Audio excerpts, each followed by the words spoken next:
Au début du XXe siècle, c'est là que Metchnikoff a commencé à comprendre l'importance du microbiote intestinal en remarquant que les paysans bulgares consommaient quotidiennement du yaourt. Donc ils savaient qu'il y avait des bactéries dans ce yaourt. Les bactéries du yaourt amélioraient la qualité de vie des paysans bulgares. Maintenant, on est de plus en plus sédentaire, on travaille devant un ordinateur, on se déplace en voiture, en marche moins. Donc tout ça, ça a complètement changé notre microbiote, ça l'a appauvri. Bonjour à tous, je suis Jean-Baptiste, directeur de création associé chez Nutri & Co et je vous souhaite la bienvenue sur Next Step, notre podcast. Nutri & Co est une entreprise française qui veut hisser la nutraceutique comme réflexe du quotidien, préférant la prévention à la curation et l'éducation aux promesses marketing. Après nos infographies, notre chaîne YouTube, notre blog, ce podcast est un nouvel outil pour vous accompagner dans le monde parfois opaque de la Nutra. Nous sommes le 27 avril pour enregistrer l'épisode 3 de ce podcast. Pour la première fois à distance, on espère que le son sera bon. Et le sujet du jour, c'est le microbiote, 10 000 milliards d'années. Et pour en parler, je suis avec Emmanuel Lecommandeur, qui est responsable recherche et développement chez Naïbou. Bonjour Emmanuel. Bonjour. Dans cet épisode, je vous ai mis en face de Yazan, que les fidèles de Nutri & Co appellent le druide, car c'est le directeur scientifique et responsable du développement des produits chez Nutri & Co depuis bientôt 2 ans. Salut Yazan. Bonjour à tous. Alors, Emmanuel, est-ce que tu peux présenter brièvement Naïbou ? Oui, bien sûr. Alors, Naïbou, c'est une petite entreprise bretonne qui vient de fêter ses 2 ans. Ça a été créé par Pierre et Christelle Cressard, qui sont un couple qui ont découvert l'importance du microbiote intestinal sur l'équilibre, sur le bien-être, et qui ont créé un kit pour en faire... pour le partager en fait au plus grand nombre. Donc ils ont créé un kit pour l'analyse du microbiote intestinal qui est maintenant commercialisé au grand public et en fait ce kit permet vraiment de partir à la rencontre de ces bactéries. Et donc Naïbou est basé à Rennes et on est une dizaine de personnes maintenant qui travaillent sur ce sujet. Super, merci beaucoup. Yazan, tu as pas mal de questions, je vais te laisser commencer. Oui, tout à fait. Alors en fait, ma première question est extrêmement simple parce que tu as parlé de microbiote. C'est un mot qu'on entend de plus en plus, qu'on entend partout. Est-ce qu'on peut commencer par le définir déjà? Parce qu'en plus de ce mot microbiote, il y en a beaucoup qui lui sont associés et on ne sait pas toujours très bien faire la différence. Donc, qu'est-ce que le microbiote, Emmanuel? Alors, je vais commencer par dire qu'il n'y a pas un microbiote, mais des microbiotes, tout simplement parce que Naïbou est spécialisé dans le microbiote intestinal, mais il y a un microbiote cutané, un microbiote buccal, un microbiote pulmonaire, un microbiote vaginal. Enfin, il y a énormément de microbiotes dans notre corps. Nous, on est plutôt intéressés par le microbiote intestinal et c'est vrai que c'est le plus connu du grand public. Et en fait, le microbiote intestinal, on dit microbiote maintenant, on disait avant flore intestinale, mais c'est globalement la même chose. Et c'est des milliards de micro-organismes, ça peut faire un peu peur, qui vivent en nous, en fait, qui vivent dans notre intestin. Donc, quand on dit micro-organismes, on veut dire aussi microbes. Donc, ça va être des bactéries, des virus, des levures qui résident dans notre intestin. Donc, ça peut aller de l'estomac, où il y a quand même très peu de micro-organismes, l'intestin grêle et ensuite le côlon, où il y a le plus grand nombre de micro-organismes qui se trouvent. Donc c'est vraiment tout un écosystème qui réside en nous. Et donc c'est un système qui est vivant, qui se nourrit aussi, j'imagine, de notre fonctionnement ou de ce qu'on mange ou de ce dont on se nourrit aussi, et qui nous apporte aussi quelque chose. Tout à fait. En fait, c'est vivant et comme tu viens de le dire, c'est quelque chose qui vit et qui a plein de fonctions sur notre organisme. Donc, en fait, ça se nourrit de ce qu'on mange, notamment. Donc, de ce qu'on ingère, ça passe forcément dans notre tube digestif. Donc, ça traverse notre estomac, notre intestin grêle, notre côlon. Et donc, ça va être en contact avec tous ces microbes. Et ils vont se nourrir de ce dont on se nourrit et ensuite exercer leurs actions qui sont très variées, en fait. Et c'est ce qu'on a découvert il y a 15 ans. Avant, on pensait que la flore intestinale, ça servait à digérer, en gros. Faut savoir que aussi c'est une découverte assez récente. Les premiers microbiotes ont été observés il y a des siècles et des siècles, au XVIIIe siècle, si je me souviens bien. Mais on ne savait pas vraiment ce que c'était. On a vu qu'il y avait des micro-organismes, mais de là à le définir et à lui donner des rôles, il y avait encore beaucoup de chemin à faire. Et au début du XXe siècle, c'est là que Metchnikoff, en fait, a commencé à comprendre l'importance du microbiote intestinal en remarquant que les paysans bulgares consommaient quotidiennement du yaourt. Donc il savait qu'il y avait des bactéries dans ce yaourt et il a pensé que les bactéries du yaourt amélioraient la qualité de vie des paysans bulgares. Donc il avait déjà compris qu'il y avait des bonnes et des mauvaises bactéries. Il avait aussi compris que notre alimentation jouait un rôle sur notre microbiote et donc jouait un rôle sur nos fonctions. Donc ça, c'était vraiment les prémices de la découverte du microbiote. Et ensuite, il y a une quinzaine d'années, on a vraiment découvert toutes ces bactéries parce que tout simplement, on a pu les analyser. Avant, on avait des techniques de microbiologie qui étaient des techniques un peu datées, c'est-à-dire que c'était de la microbiologie classique. Donc, on prélevait un échantillon de sel, par exemple, et on cultivait les bactéries sur une boîte de pétri, donc ce qui est utilisé dans les laboratoires pour observer les microbes. Mais il y a plein de microbes qu'on ne pouvait pas observer parce qu'ils ont besoin de conditions particulières pour survivre. Donc, notamment assez peu d'oxygène, puisque dans notre côlon, il y a assez peu d'oxygène. Et donc, grâce à des techniques de séquençage d'ADN, on a pu découvrir, en fait, analyser l'ADN qui était présent dans des échantillons de sel et découvrir toutes les bactéries et les virus qui se trouvaient dans notre matière fécale, dans nos intestins, et qui étaient complètement insoupçonnés. Donc on a découvert des milliards de microbes et on a aussi pu découvrir leurs fonctions. Et donc elles ne servent pas que à digérer. Il y a vraiment toute une palette de rôles. Elles peuvent agir sur notre mental. Par exemple, elles peuvent aider à réguler notre sommeil. Elles peuvent, si on est stressé, ça joue sur le microbiote. Et à l'inverse, le microbiote peut jouer sur l'anxiété et les états de stress. Ça joue également sur notre immunité. En régulant les cellules immunitaires. Il faut savoir qu'il y a énormément de cellules immunitaires dans nos intestins autour de notre tube digestif. Donc ça peut être régulé par nos bactéries intestinales. Ça peut également jouer sur notre métabolisme, c'est-à-dire le bon fonctionnement de nos cellules, la construction de nos cellules également. Enfin, il y a vraiment énormément de rôles et on est seulement aux prémices on est vraiment au début de la compréhension des différents rôles de notre microbiote. Mais c'est pas uniquement digestif, en fait. C'est ça qu'on découvre, c'est que c'est extra-digestif également par la régulation du stress, du sommeil, de la performance physique également. Donc il y a vraiment énormément de choses. Ce microbiote, il est vivant et il nous influence et on l'influence. Donc c'est vraiment un dialogue entre nous deux. C'est assez fascinant ce que tu nous expliques, Emmanuel, parce qu'en fait, quand on t'écoute, on a vraiment l'impression que déjà le microbiote fait effectivement partie de notre organisme. Donc c'est pour ça que parfois on peut lire que c'est finalement comme un organe à part entière.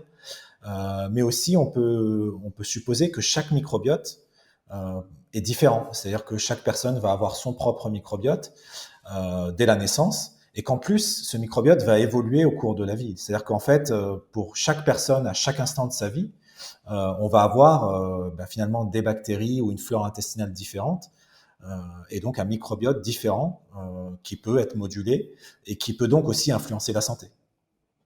Tout à fait. Alors quand je disais au début justement qu'il y avait plusieurs microbiotes, je parlais de la localisation du microbiote, donc cutané, buccal ou intestinal par exemple, mais également du fait que chaque microbiote est différent. Donc, comme tu l'as dit, on l'acquiert à la naissance. Selon notre mode de naissance, déjà par voie basse ou par césarienne, les bébés vont avoir un microbiote différent, puisqu'ils vont être exposés à des bactéries différentes. La naissance par voie basse, ça va être les bactéries vaginales, puisqu'il y a un microbiote au niveau du vagin de la maman. Donc, il va être exposé aux bactéries vaginales, également aux bactéries fécales de la maman. Donc, tout de suite, c'est ce qui va coloniser le microbiote du bébé. Mais s'il naît par césarienne, il va également avoir un contact avec la peau tout de suite de sa maman, avec la peau peut-être du personnel soignant. Donc d'autres bactéries vont venir dans son intestin. Donc déjà là, on a une base qui se construit et qui est différente. On dit que par césarienne, le microbiote peut être moins puissant, je ne sais pas si le mot est correct, et que ça peut poser des problèmes d'immunité plus tard. Je ne sais plus où j'ai entendu ça, je ne sais pas si c'est vrai. Alors moins puissant, je sais pas, et d'ailleurs je veux affoler personne puisqu'il y a énormément de bébés qui sont nés par césarienne et qui vont très très bien et qui ont un très bon microbiote, mais il va clairement être différent, ça c'est vrai. Ce qui va se passer aussi, c'est que le mode d'allaitement qu'il soit donc allaitement maternel au sein ou l'allaitement artificiel, il va pas transmettre les mêmes nutriments. Donc là, encore une fois, on va avoir une différenciation. Et c'est pour ça qu'on a vraiment tous un microbiote différent, parce que déjà là, on a 4 critères. Le mode de naissance voix basse ou césarienne et l'allaitement artificiel ou maternel.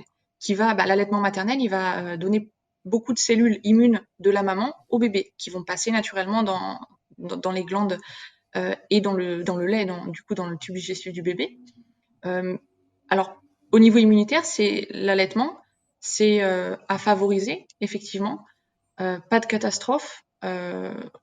Il y a encore un développement du microbiote au fil des ans. Ensuite, il y aura l'introduction de l'alimentation solide, de l'alimentation, des compotes. Le bébé va commencer à manger de plus en plus comme un adulte. Donc le microbiote, il va maturer de toute façon et il va s'adapter. Il n'y a pas que l'alimentation ni le mode de naissance de toute façon qui va jouer. Il y a tout l'environnement. Voilà, si vous vivez à la campagne ou à la ville, si vous avez des animaux à la maison ou pas, tout ça, ça va influencer le microbiote. Donc c'est difficile de dire qu'un microbiote va être moins puissant qu'un autre, mais ils vont être différents et ils vont être adaptés au mode de vie de la personne en fait. Très clair, merci beaucoup. Et du coup, la question qui s'impose après celle de JB, puisqu'il a parlé de microbiote puissant ou pas, est-ce qu'on a des critères finalement assez clairs ou connus pour caractériser un microbiote, allez, disons en bonne santé ou florissant, pour revenir sur la flore intestinale, par rapport à un microbiote qui serait en mauvaise santé? Est-ce qu'on sait reconnaître justement un bon ou un mauvais microbiote et du coup, finalement, anticiper les conséquences qu'il peut avoir sur la santé? Alors en fait, il y a des critères, il y a des paramètres qu'on peut mesurer, par exemple la diversité bactérienne, c'est-à-dire le nombre d'espèces qu'on va retrouver dans le microbiote intestinal. Donc plus elle est grande, meilleur c'est, puisque plus il va y avoir de bactéries différentes qui vont avoir des rôles différents sur l'organisme. Il y a également l'état d'équilibre du microbiote, donc l'eubiose ou la dysbiose. La dysbiose, c'est quand il y a un déséquilibre du microbiote, donc soit une perte de certaines espèces bactériennes ou une baisse du nombre des bactéries retrouvées au sein de la flore intestinale, et aussi ça peut être une augmentation des bactéries pathogènes, parce qu'il y a des bactéries pathogènes qui peuvent se développer. Donc en fait, si le microbiote est perturbé, s'il est déséquilibré, ça peut favoriser des troubles, des maladies, etc. Donc il y a quand même des critères pour mesurer un microbiote, mais comme le microbiote est adapté à chaque personne aussi, c'est assez difficile de définir un microbiote idéal. On a quelques paramètres, on sait aussi qu'il y a des bactéries qui sont anti-inflammatoires, donc qui vont jouer un rôle pour réguler l'inflammation ou la réponse immunitaire qui peut être excessive. Donc ce sont des bonnes bactéries et il est bon de les retrouver dans un microbiote. Donc on a quand même quelques critères, mais de là à définir un microbiote intestinal puissant ou efficace, ça va être composé de ça, ça, ça et ça, on en est encore loin. Et du coup, ça c'est aussi une question intéressante. Tu as mentionné la diversité.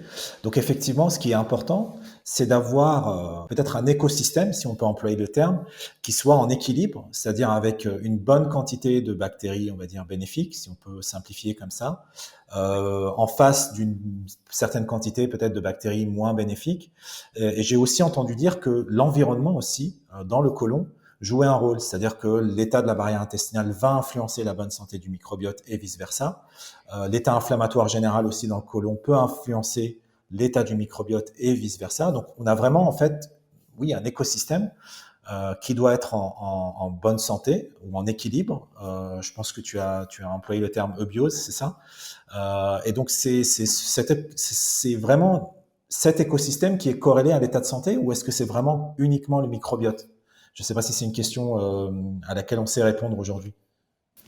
Je pense, enfin pour moi c'est vraiment une vue globale et justement ce qu'on apprend avec le microbiote, c'est que c'est pas juste, on n'est pas juste un corps, on a justement des bactéries qui sont en nous et qui interagissent, qui sont actives, qui sont vivantes comme tu disais, donc c'est tout un écosystème. C'est pas uniquement le microbiote puisque le microbiote il va se moduler selon les conditions. Donc tu parlais de barrière intestinale, c'est quelque chose de très important et qui prend de plus en plus d'importance. La barrière intestinale, elle est composée des cellules intestinales, donc ce qui va composer en fait les cellules épithéliales intestinales, ce qui va composer le tube concrètement digestif. C'est composé du microbiote intestinal et du mucus. Le mucus, donc c'est en fait la muqueuse. Par exemple, c'est très facile à voir la muqueuse de nos joues.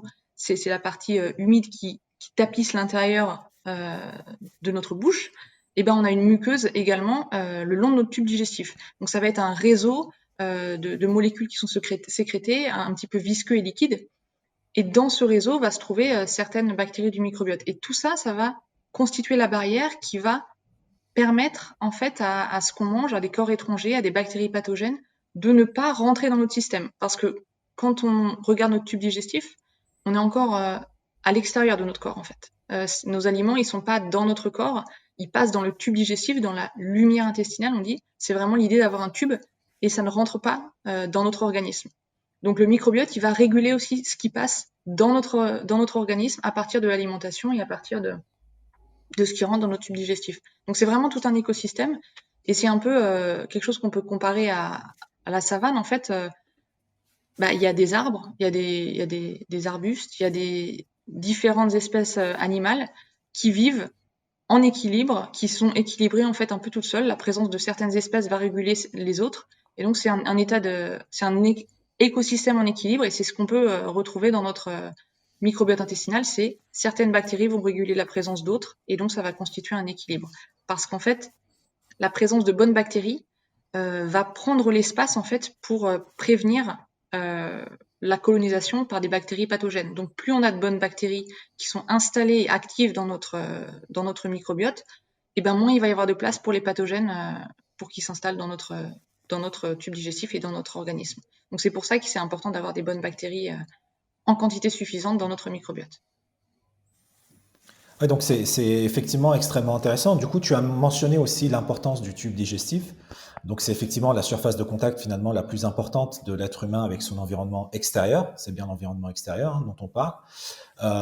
Et donc il y a beaucoup d'implications santé. Tu en as touché deux mots tout à l'heure. Donc bien sûr, on sait qu'il y a une corrélation entre le microbiote et la santé digestive, on va dire de manière générale. Jean-Baptiste a mentionné l'immunité, qui est la deuxième, probablement, oui, le deuxième niveau, on va dire, d'implication du microbiote dans notre santé. Mais il y en a beaucoup d'autres qu'on découvre aujourd'hui. Je ne sais pas si tu as des domaines assez intéressants. Je sais que Naïbu collabore aussi avec des sportifs. Justement, donc je suppose que et des sportifs de haut niveau, donc je te laisserai un petit peu en parler plus en détail, mais du coup il y aurait des implications directes, par exemple sur les performances sportives, mais peut-être aussi la santé psychologique, la stabilité psychologique, etc. Oui, tout à fait. En fait, au niveau du sport, ce qu'on a découvert, c'est vraiment encore une fois les balbutiements de la recherche sur ce sujet, mais ce qu'on a observé, c'est que le microbiote intestinal de sportifs de haut niveau était différent du microbiote intestinal de tout à chacun de nous, on va dire.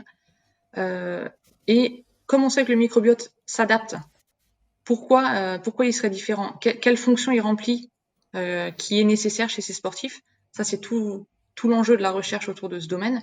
Et en fait, il y a certaines bactéries qui ont été décrites seulement chez les marathoniens, etc. Donc, ils peuvent être liés à l'endurance.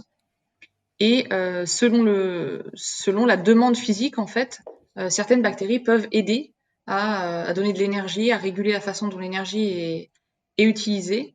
Donc ça, c'est un vrai point de recherche. Alors nous, chez Naïbu, effectivement, on est associé en fait avec l'équipe de football du Stade Rennais, qui est en Ligue 1 et qui était en Ligue des Champions.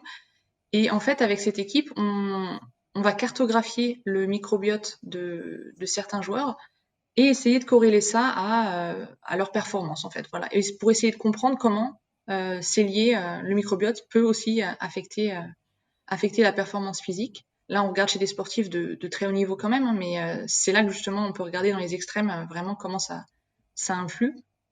Et au niveau des capacités, du mental, de ce dont tu parlais, bah tout à fait. Ça, c'est quelque chose aussi qu'on a peut-être soupçonné, mais on pensait plus, je pense, que le cerveau agissait sur l'intestin, notamment quand on est stressé. C'est vrai qu'on peut avoir des problèmes de transit.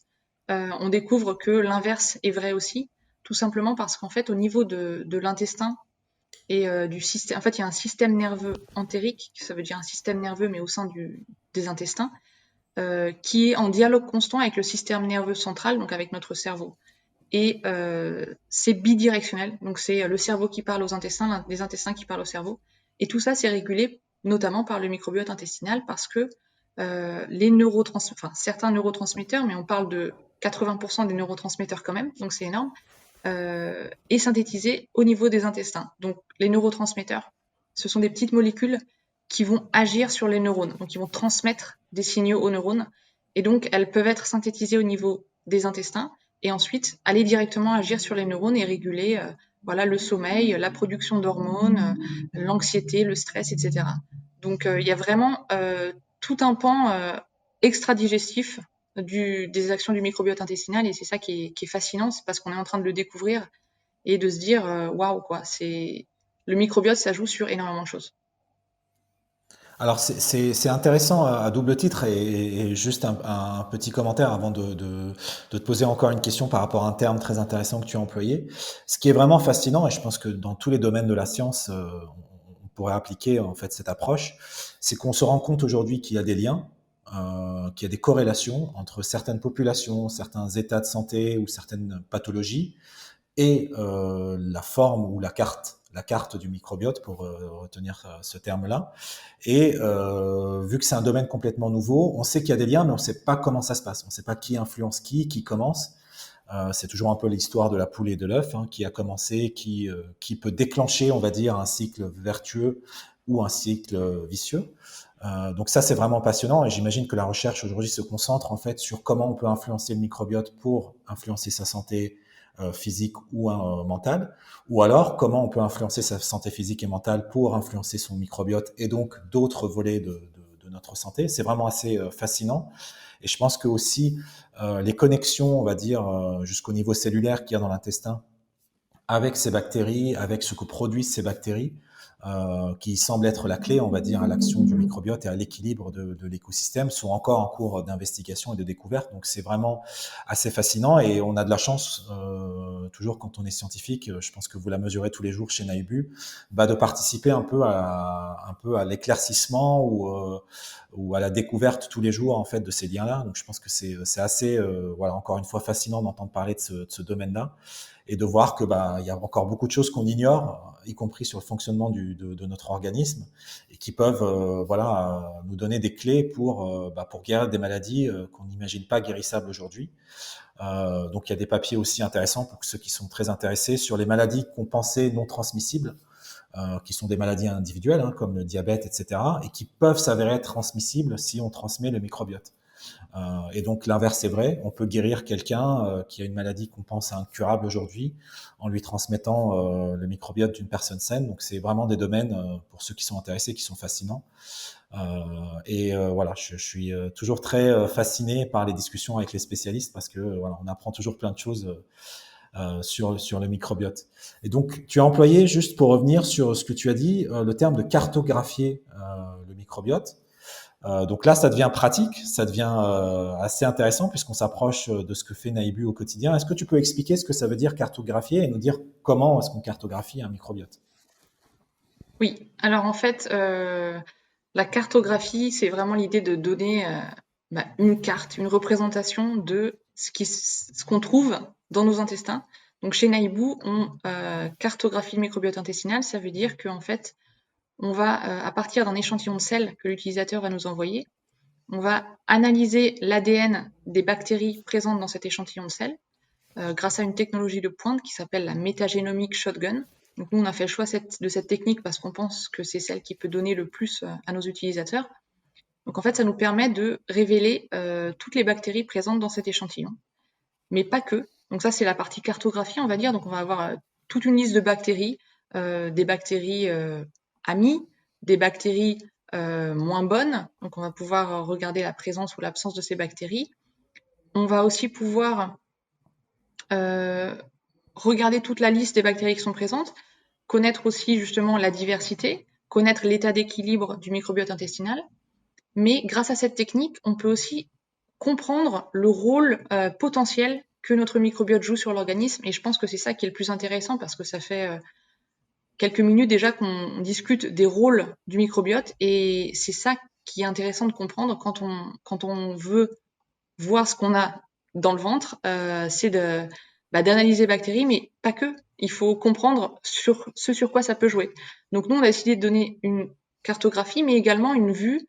On dit une vue fonctionnelle. En gros, c'est vous expliquer les forces et les faiblesses de votre microbiote Et donc, par exemple, sur le côté immunitaire, ouais, je suis pas top. Par contre, capacité de mémoire, là, mon microbiote, il est vraiment optimal pour ça. Donc, en fait, vous allez pouvoir comprendre comment votre microbiote est optimisé. Et ça, c'est détaillé avec plusieurs fonctions. Donc, on a une fonction digestion, on a une fonction immunité, on a une fonction capacité physique, capacité neuropsychique. Et à l'intérieur de ces catégories, on a plusieurs fonctions avec l'utilisateur va avoir plusieurs scores. Et donc, ensuite, l'utilisateur va pouvoir améliorer ses scores grâce aux recommandations nutritionnelles. On a également un algorithme qui calcule des recommandations nutritionnelles personnalisées selon les scores des individus. Parce qu'en fait, dresser un bilan, ok, mais comment j'améliore tout ça, quoi. Si je vois que au niveau du module ballonnement, je suis pas top, comment j'améliore ça? Eh ben, on vous suggère des aliments ou des minéraux ou des nutriments ou des compléments alimentaires qui vont vous aider à booster ces fonctions. Donc en fait, il y a vraiment une vue cartographie qui est passionnante parce qu'on prend vraiment conscience des milliers de bactéries qu'on a au sein de nos intestins. Mais il y a également toute la vue fonction qui, je pense, est vraiment un plus chez Naïbou. Ça permet aux gens de comprendre en fait ce que font ces bactéries parce que sinon c'est un peu stérile de juste lister des bactéries. Et du coup, si j'ai bien compris, donc là, ça se fait à partir d'un prélèvement de sel. Tout à fait. Donc on suppose que dans les selles, on va retrouver une partie des bactéries, alors mortes ou vivantes, je te laisserai expliquer un petit peu comment vous faites, et cette petite, on va dire, population de bactéries qu'on retrouve dans les selles nous permet d'imaginer ou de deviner ce qu'il y a dans le côlon, en fait, c'est ça? Tout à fait. En fait, voilà, à partir d'un échantillon de sel que l'utilisateur va nous envoyer, on va analyser l'ADN qui est présent dans cet échantillon et c'est l'ADN des bactéries. Donc en fait, l'ADN va être extrait, il va être préparé et on va le séquencer, c'est-à-dire regarder vraiment les gènes des bactéries qui sont présentes. Et c'est comme ça qu'on peut dire telle bactérie est ici ou telle bactérie n'est pas présente. Et en fait, les bactéries qui se retrouvent dans les selles vont être représentatives de ce qui se passe globalement dans l'intestin grêle et dans le côlon. D'accord. Donc c'est vraiment une vision, on va dire, aujourd'hui, c'est vraiment une approche, pardon, technologique qui va permettre de remonter des bactéries présentes dans les selles aux bactéries présentes dans le côlon. Donc, on parle de microbiote intestinal. Alors, c'est une question qu'on vous a peut-être déjà posée, je sais pas. Mais est-ce qu'on a des moyens de cartographier les autres microbiotes? Je sais pas si Naibu le fait ou pourrait le faire avec la même technologie, par exemple le microbiote dans le nez ou sur la peau, ou alors peut-être le plus difficile d'accès, celui des poumons, parce que celui-là, il est assez fascinant aussi. On a des bactéries dans nos poumons. Est-ce qu'on peut aller regarder et voir ce qui se passe dans les poumons à ce niveau-là? Ouais, bien sûr. En fait, on peut analyser différents microbiotes. Et c'est ça qui est fascinant. Alors, ils sont composés en gros des mêmes choses, c'est-à-dire des micro-organismes, donc des bactéries, des virus, etc. Et il faut en fait prélever, avoir un prélèvement qui soit le plus représentatif possible. Alors forcément, pour l'intestin, ce qui est facile d'accès, ce sont les selles. L'utilisateur, il va aux toilettes, il prend son petit prélèvement et c'est fait, donc c'est très simple. C'est pareil pour le microbiote buccal, ça va être assez facile d'accès, microbiote vaginal aussi. Microbiote pulmonaire, c'est un peu moins facile d'accès. Mais la technique va être la même, c'est-à-dire que il y a plusieurs techniques, mais la technique qui permet vraiment de regarder de manière complète ce qui se passe, ça va être de séquencer l'ADN des bactéries sans a priori, c'est-à-dire sans chercher est-ce qu'il y a telle ou telle bactérie, mais en se demandant ok, dites-moi tout ce qu'il y a dans mon échantillon. Et donc c'est la technique qu'on a choisie et ça pourrait s'appliquer effectivement à d'autres microbiotes pour encore une fois comprendre les bactéries qui s'y trouvent et comprendre du coup comment elles agissent sur notre corps. D'accord, oui, donc c'est fascinant. On peut aisément imaginer qu'en fait, des domaines de recherche finalement aussi complexes que que ceux qui sont aujourd'hui menés sur le microbiote intestinal se développent aussi sur tous les autres microbiotes. Je sais qu'on parle beaucoup des cosmétiques et de la peau, de l'impact des crèmes et de tous les traitements qu'on inflige à notre peau sur le microbiote et du coup la santé de notre peau à long terme et notre protection. Mais j'imagine aussi que pour tout ce qui est maladie, toutes les maladies respiratoires aussi, ou tout ce qui passe par le nez notamment, les muqueuses doivent aussi bénéficier d'un bon microbiote pour bien protéger aussi notre organisme. Mais justement, là, j'ai pris l'exemple des cosmétiques et leur impact sur la peau. Est-ce qu'on a une idée des événements ou peut-être des environnements qui peuvent impacter, on va dire, négativement le microbiote intestinal, qui n'est peut-être pas, en tout cas de manière visible, aussi accessible que la peau, mais qui finalement est en contact avec énormément de corps étrangers. Comme tu l'as précisé tout à l'heure, c'est notre première surface de contact avec le monde extérieur. Qu'est-ce qui peut vraiment, on va dire, abîmer ou rendre un microbiote moins performant ou le mettre en déséquilibre?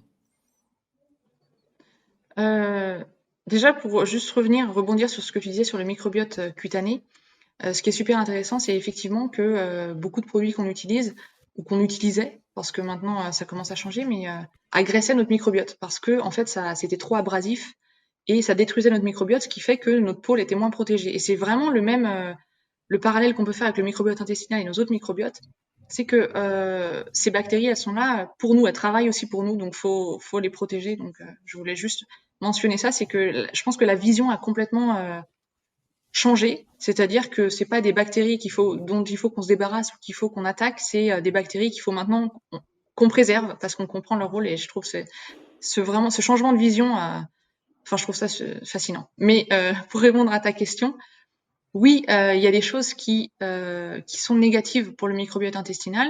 On le sait, par exemple, la sédentarité. Donc il y a beaucoup dans le monde maintenant, on est de plus en plus sédentaire, on travaille devant un ordinateur, on regarde la télé le soir, on se déplace en voiture, on se déplace en train, on marche plus, on marche moins. Donc tout ça, ça a complètement changé notre microbiote, ça l'a appauvri. Donc la sédentarité, on sait que c'est quelque chose de pas bon pour le microbiote intestinal et pour d'autres choses aussi. Donc il faut essayer de faire un peu d'activité physique, ça booste le microbiote. Et comme tu disais avant, l'alimentation, ça a un rôle énorme. Donc on a observé que en fait, à un instant T, des populations qui se nourrissent de manière industrialisée, comme nous en Europe, hein, on va pas se mentir, avec des aliments ultra transformés, ont un microbiote beaucoup moins riche que des sociétés ou des communautés qui vivent qui se nourrissent de choses beaucoup moins transformées, qui élèvent et cueillent par exemple encore des fruits, etc. Donc là, on a deux extrêmes, mais on voit vraiment des différences de microbiote, des différences dans la richesse, des différences dans les bactéries qui sont présentes. Donc trop d'aliments transformés, ça semble mauvais. Et ça, Emmanuel, c'est le type de recommandation que vous faites à la suite d'un diagnostic, c'est pas vraiment un diagnostic, mais d'un test Naibou. Vous pouvez dire, OK, mangez moins transformé, mangez plus de légumes, ce genre de choses, quoi. Ouais, alors on va plus loin du coup parce qu'en fait ce qu'on a fait dans nos recommandations nutritionnelles, c'est qu'on a étudié le rôle par exemple du brocoli ou de la tomate. En fait, on a regardé dans la recherche scientifique, dans les études qui ont été publiées, comment ils agissaient sur les différentes fonctions chez l'homme. Donc par exemple, tel aliment va booster les défenses immunitaires, ça a été prouvé par une publication l'année dernière, mettons. Du coup, on va rentrer cet aliment dans notre base de données. Donc on va pas être seulement vague en disant voilà, mangez plus de fruits et de légumes, mais on va dire OK, ce légume-là ou ce fruit-là ou ce complément-là, c'est vraiment bon pour vous parce que vous avez besoin de booster, d'améliorer vos ballonnements et donc consommez-le parce qu'on sait qu'il a vraiment cette fonction-là. Donc c'est voilà le type de recommandation qu'on va faire. Globalement, les recommandations, en fait, c'est vraiment ce qu'on entend depuis plusieurs dizaines d'années. Ça va être, voilà, comme je disais, faire de l'activité physique, moins transformé, donc aller au marché du coin et cuisiner vos petits plats plutôt que d'acheter quelque chose de tout fait. Après, on n'est pas non plus là pour pointer les gens du doigt, hein. Tout le monde n'a pas le temps de cuisiner tous les soirs. On a tous un boulot, une famille, etc. Donc c'est pas grave hein, si vous mangez un burger un jour. Faut juste essayer d'équilibrer et peut-être de plus en plus de cuisiner vous-même. C'est pareil pour l'alcool. L'alcool, ça a été associé à une perte de diversité du microbiote. Donc, c'est pareil, réduire sa consommation d'alcool, ça peut être positif. En fait, c'est vraiment adopter un mode de vie sain qui va jouer sur le microbiote. Il y a également, c'est ce qu'on disait juste avant, le stress qui peut jouer sur le microbiote intestinal. Il y a une étude qui a été menée sur des personnes anxieuses, en fait, qui ont suivi un protocole de méditation. Donc, elles suivaient, comme les applications de méditation qu'on peut retrouver sur nos téléphones. Elles suivaient ça tous les jours sur, je crois que c'était 8 mois, 8 ou 9 mois. Et en fait, ils ont mesuré le microbiote intestinal avant et le microbiote intestinal après. Alors, l'étude s'était plutôt portée sur est-ce qu'elles se sentaient mieux psychologiquement, mais ça a révélé que le microbiote intestinal était changé. Donc ça, c'est vraiment super intéressant, c'est-à-dire que c'est pas que l'alimentation, il y a beaucoup de choses qui peuvent influencer le microbiote intestinal, que ce soit négativement ou positivement. Si vous êtes trop stressé, votre microbiote, lui aussi, il va être sûrement un petit peu stressé. Donc c'est effectivement intéressant parce que finalement il y a des on va dire conditions environnementales sur mon mode de vie. Est-ce que je me déplace? Est-ce que je suis actif? Est-ce que je suis équilibré aussi dans ma santé mentale? Est-ce que j'arrive à gérer mon stress? Est-ce que je dors bien? Il y a aussi tout ce que je mange. Est-ce que c'est transformé? On aime beaucoup les fibres chez Nutrien&Co, on en parlera peut-être tout à l'heure. Mais là aussi, c'est un composant essentiel, je dirais, des fruits et légumes que le microbiote aime beaucoup. Après, il y a tout un tas, j'imagine, d'événements, on va dire, exceptionnels.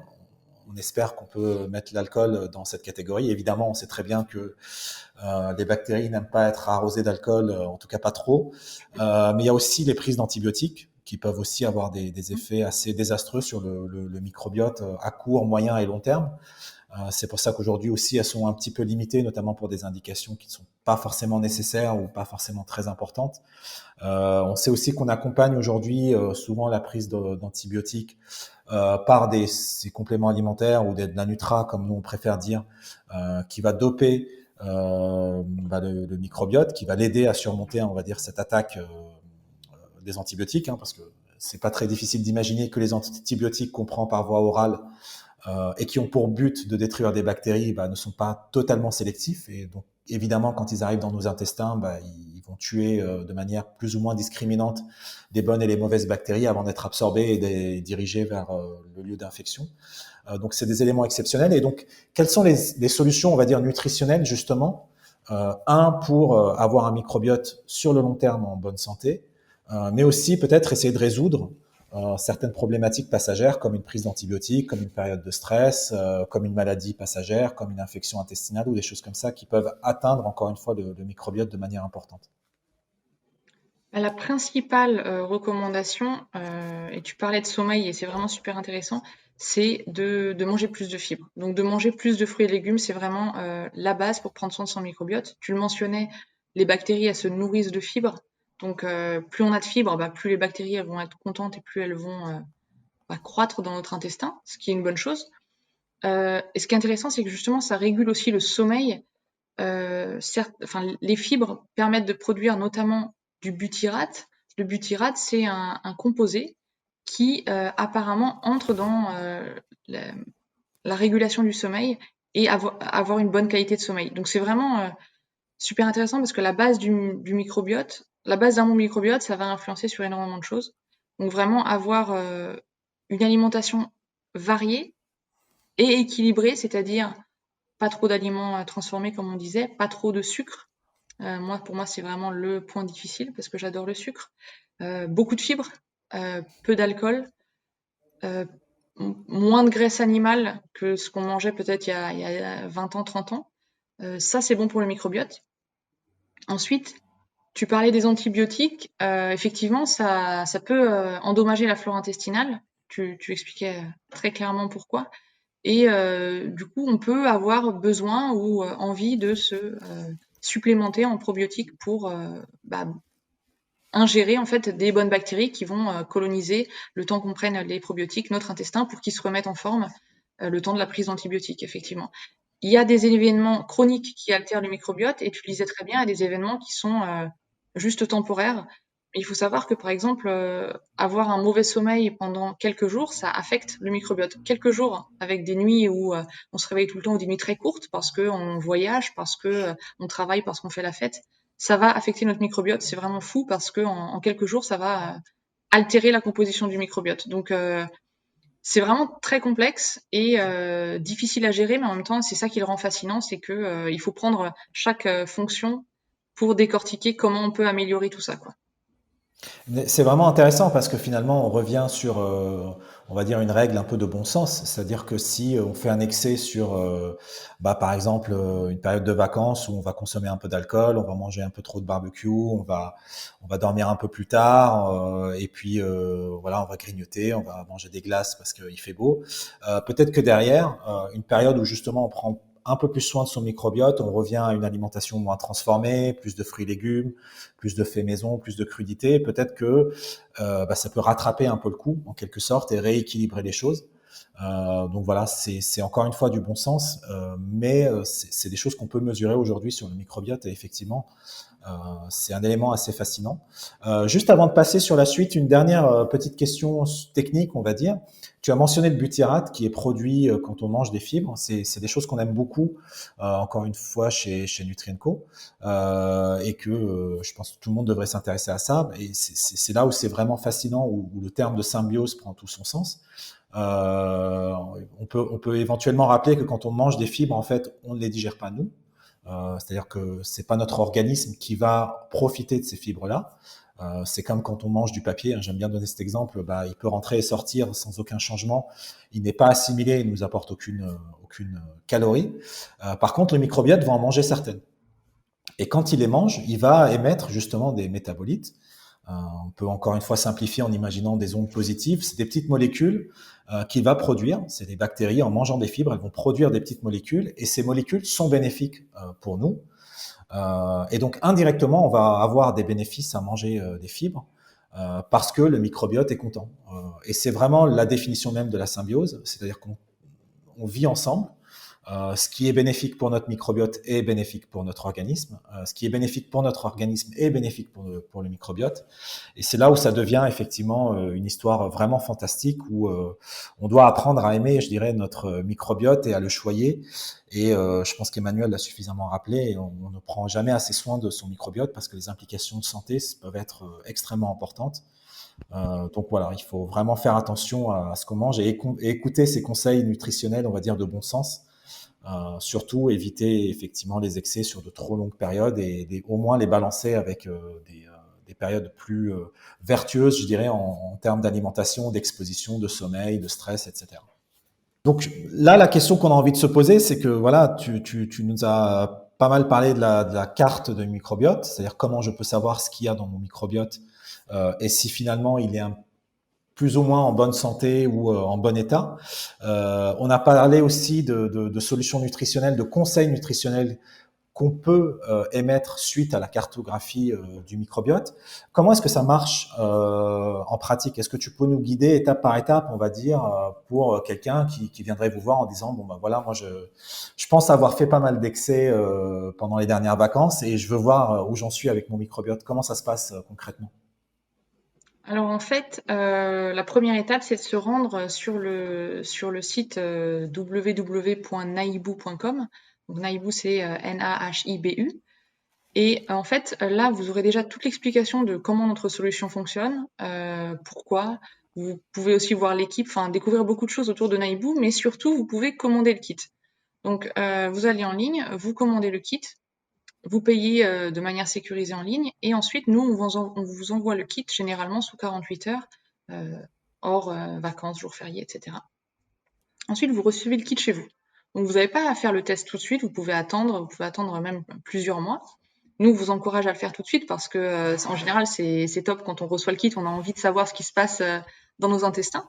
Donc, en fait, pour faire le kit permet de prélever un échantillon de sel. Donc, on a vraiment essayé d'optimiser tout ça. Il a été développé avec des scientifiques et des médecins pour optimiser l'expérience parce que ça peut être un petit peu impressionnant quand même. Donc, en fait, dans le kit, vous avez tout ce qu'il faut pour prélever votre échantillon. Donc, au moment où vous avez envie d'aller aux toilettes, vous prenez juste votre kit avec vous, vous prélevez un échantillon de sel, vous le mettez dans un tube, et là, il va y avoir un liquide dans le tube qu'il faut surtout pas vider.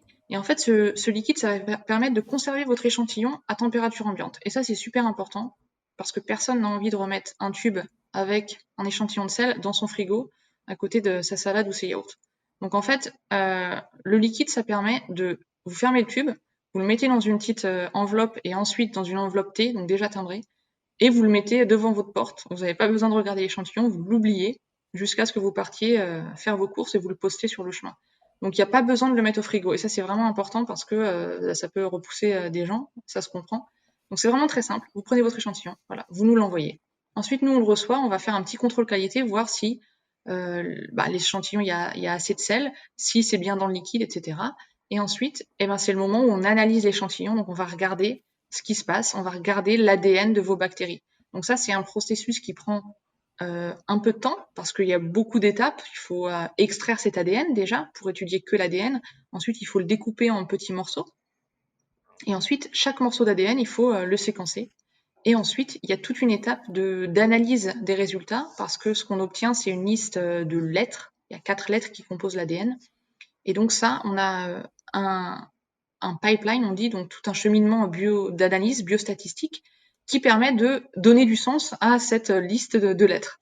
Et ensuite, donc ça prend environ 6 à 8 semaines. Donc c'est pour ça que c'est un peu long, parce que c'est vraiment une technologie de pointe et il faut faire très attention à chaque étape.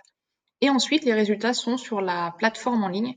Donc la personne, quand elle a en fait envoyé son échantillon de sel ou prélevé son échantillon de sel, elle va aller en ligne et connecter son kit, activer son kit en fait, connecter son kit à son adresse mail, c'est très simple. Et là, il y a un petit questionnaire aussi à remplir. Donc vous faites ça et en fait ensuite vous recevez un email qui vous dit vos résultats sont en ligne. Vous vous reconnectez sur votre site avec votre adresse mail et votre mot de passe et là vous avez tous vos résultats. Donc vous pouvez voir l'état de votre microbiote, vous pouvez voir ses forces et ses faiblesses sur les différentes fonctions dont on parlait avant et vous pouvez essayer de comprendre ce qui se passe, ce qui est bien, ce qui est moins bien et comment l'améliorer grâce à notre algorithme de recommandation nutritionnelle. Et du coup, comment ça se présente justement les résultats? Parce que là, voilà, quand on est scientifique, on peut imaginer pas mal de choses très excitantes quand on parle de cartographie de bactéries, de familles de bactéries, de présence plus ou moins importante. Comment est-ce que finalement les personnes qui veulent voir où ils en sont vont visualiser tout ça? Alors en fait, du coup, on a essayé vraiment de simplifier au maximum, sachant qu'on veut aussi donner beaucoup d'informations parce que les gens ils partent à la découverte de leur microbiote, donc il faut leur dire ce qui se passe vraiment. Mais en fait, on a essayé comme je vous disais, pour les fonctions, c'est regroupé sous forme de grandes catégories. Et ensuite, pour chaque fonction, on a donné un score. C'est tout simple, un score à 3 couleurs. Il y a optimal, courant ou améliorable. Donc si vous êtes dans l'optimal, c'est bien, c'est top. Votre microbiote est top pour ses fonctions. Si vous êtes en améliorable, ça veut dire qu'il y a peut-être un petit peu de boulot à faire. Par exemple, pour l'immunité, faut regarder quels légumes il faut manger, quels fruits il faut manger, quels compléments il faut prendre. Et vous pouvez booster tout ça. En fait, on a essayé de simplifier. On est vraiment sur un kit bien-être. On est sur un kit qui explique le rôle du microbiote. C'est la découverte du microbiote. Et donc, on a essayé de simplifier en donnant un score à 3 couleurs. Donc, sur toutes les fonctions, la production d'acides gras à chaîne courte, l'immunité, les inflammations intestinales, tout ça. On va avoir un petit score à 3 couleurs et les gens vont pouvoir se situer par rapport à la population saine, normale, on va dire. Et donc voilà, c'est ce score qui va leur donner l'indication de ce qui va et ce qui va moins bien. D'accord. Donc, et à partir de là, une fois qu'ils ont eu leur diagnostic, donc si j'ai bien compris, vous pouvez aussi les orienter vers des solutions spécifiques qui vont être adaptées automatiquement, j'imagine, à leur score ou à leur cartographie. Tout à fait. Alors nous, on parle pas de diagnostic parce qu'on est vraiment dans le bien-être, donc on est sur un bilan en fait. On est vraiment sur une découverte, un bilan, donc on n'est pas du tout dans le diagnostic ou dans le thérapeutique. Ça s'adresse à tout le monde. Et donc, ils vont avoir leur score. Donc, par exemple, si on n'est pas bien sur, je sais pas, qualité du sommeil, effectivement, ou mettons, on va dire, on n'est pas bien sur qualité du sommeil et capacité de concentration et résistance à l'effort, l'algorithme, il va prendre en compte toutes ces fonctions et vous recommander les aliments qui sont le mieux pour ces fonctions-là. Donc, en fait, ça prend pas que les fonctions une à une, ça calcule, ça mouline avec toutes les fonctions, tous vos scores, et ça va vous proposer les aliments ou la Nutra qui est le mieux pour ces fonctions-là, et donc pour votre profil en fait. C'est ça qui est intéressant, c'est de proposer quelque chose de personnalisé, puisqu'on disait chaque microbiote est unique et adapté à la personne. J'ai l'impression quand même que c'est très orienté de manière volontaire, on va dire, vers les particuliers. C'est-à-dire que c'est pas un outil pour les professionnels, c'est vraiment que pour que chacun, là je reboucle un petit peu avec ce que tu as dit au début, la volonté de Pierre Cressat et de son épouse d'ailleurs, de lancer quelque chose pour tout le monde. N'importe qui peut analyser son microbiote et avoir des leviers d'action pour améliorer les choses au quotidien, sans passer par un professionnel, sans passer par un institut spécifique qui va interpréter les résultats pour lui. Là, en fait, on envoie, si j'ai bien compris, notre prélèvement et on reçoit une analyse de ce que vous avez trouvé, de ce qui a été analysé, plus les recommandations nutritionnelles, c'est ça? Tout à fait. En fait, nous, on le recommande à partir de 3 ans, on va dire, parce que comme on expliquait avant, le microbiote, il n'est pas mature. Donc, on le recommande à partir de 3 ans jusqu'à 99, 100 ans et plus. Et en fait, on s'adresse à tout le monde. Donc, ça peut être quelqu'un qui se dit en ce moment, je dors mal, je sais pas, je digère mal, je suis plus sujet aux infections. Tiens, ça peut être mon microbiote. Ou ça peut être ma belle-mère qui a entendu à la radio que le microbiote intestinal, c'est important pour notre santé. Et là, qui se dit, bah, tiens, qu'est-ce que c'est le microbiote? C'est des bactéries, tiens, je vais regarder ce que j'ai dans le ventre. En fait, c'est vraiment pour tout le monde, que ce soit en découverte ou plus déjà axé, tiens, je pense que j'ai une petite baisse immunitaire, est-ce que mon microbiote joue là-dessus? Donc, ça s'adresse à tout le monde. Et effectivement, c'était la volonté de Pierre et de Christelle, les créateurs de Naibou, de permettre à tout le monde de découvrir son microbiote intestinal et de comprendre comment il agit et de pouvoir essayer d'améliorer les fonctions sur lesquelles il est pas idéal. C'est vraiment le but. Et en fait, on a essayé de simplifier au maximum les résultats pour que tout le monde puisse les comprendre. Après, il y a des gens qui ont quand même envie de se faire accompagner parce que justement, ils ont envie de mettre en place des changements dans leur mode de vie et ils sentent que ça se passerait mieux s'ils sont accompagnés, donc qui peuvent aller voir une diététicienne, un diététicien, un naturopathe, etc. Et nous, du coup, on a développé un réseau d'affiliés, de professionnels de santé qui sont formés aux résultats Naibou, à l'analyse Naibou, etc. et qui vont pouvoir prendre en charge en fait la personne, l'utilisateur, de façon totalement globale selon sa spécialité. Donc un diététicien va pas prendre en charge une personne de la même façon qu'un naturopathe ou qu'un médecin. Mais c'est ça tout l'intérêt, c'est que les gens peuvent ensuite choisir, soit ils restent avec leurs résultats et ils bossent eux-mêmes avec les recommandations nutritionnelles, ça leur suffit, soit ils ont le choix d'aller voir un professionnel de santé qui va plus les accompagner et peut-être plus les motiver pour mettre en place ces changements de mode de vie en fait. Très clair, et puis on reconnaît effectivement la volonté initiale de Naibou, c'est très intéressant. Et d'ailleurs, on a mis en place un code promo pour que les utilisateurs découvrent la solution Naibou. Donc c'est l'offre Naibou plus l'algorithme, enfin la solution de recommandation nutritionnelle. Et le code promo c'est for NutriCo, donc for 4 Nutri and Co. Et ça permet de profiter de moins 10% sur le kit et la solution de recommandation nutritionnelle. Super. Merci beaucoup à tous les deux, Emmanuel et Yazan. On mettra de toute façon les liens vers Naibou dans la description et on écrira également le code promo en dur. Donc, merci beaucoup à tous les deux. Merci JB, merci Emmanuel, c'était très passionnant. Vous pouvez retrouver ce podcast sur notre blog et toutes les applications comme Spotify ou Apple Podcast. Et quelle que soit la plateforme que vous utilisez, laissez-nous votre commentaire, ça nous aide vraiment à nous améliorer. Je l'ai dit, c'est le 3e épisode de ce podcast et si vous avez des idées d'intervenants ou de sujets, si vous souhaitez vous-même intervenir à notre micro, n'hésitez pas à nous envoyer un mail à contact@nutrienco.com et ce sera envoyé aux bonnes personnes. Dernière annonce, après j'arrête avec la promo, pensez à vous abonner à notre compte Instagram, Nutrienco. Notre community manager Gabriel vous y attend, on a beaucoup de nouveaux produits à sortir dans les mois qui viennent et on a plein de projets pour ce compte. Voilà, à la prochaine.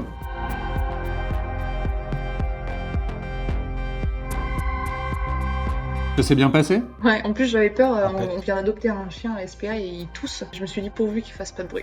Ça s'est bien passé.